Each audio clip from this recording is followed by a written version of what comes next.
হ্যাঁ হ্যাঁ, এখন আমরা কি নিতে এসেছি? পাথর চুনি পাতা।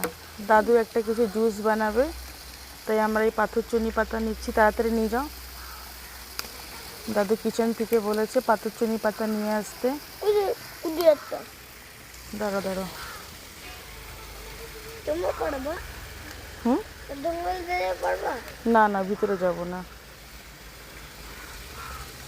আমি আর সোনাই উঠেছি 8টার সময়। আমাদের সামার ভ্যাকেশনে আমাদের ঘুম ভাঙে 8:30 9টা। আমাদের ভ্যাকেশনে ঘুম ভাঙে 8:30 9টা। এখন বাজছে 8টা। আজকে আমরা তাড়াতাড়ি উঠেছি, 8টার সময় উঠে গেছি। চলো, ব্যাস হয়ে যাবে। ব্যাস ব্যাস। এ না, এসব দাদুকে দিয়ে আসো। Hold hold. দাদু ওয়াশ করে এটা জুস বানাবে আরও কিছু কিছু দিয়ে। দাদুকে জিজ্ঞেস করো, দাদু আরও লাগবে?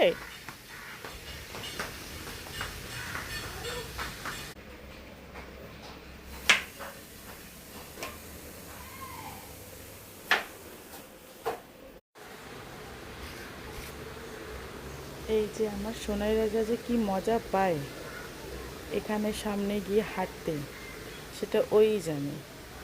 সকাল সকাল বেশ উঠে ওয়াকিং করবে। ওই 8:30 9টার সময় আমি আর সোনাই ঘুম থেকে উঠি, তারপরে এরকম রাস্তায় গিয়ে ওয়াকিং করবো। মামা, তোমার পকেট বাইরে বেরিয়ে এসছে তো, পকেটটাকে ভিতরে ঢুকাও। আরও শক্তি হয়ে গেছে? ও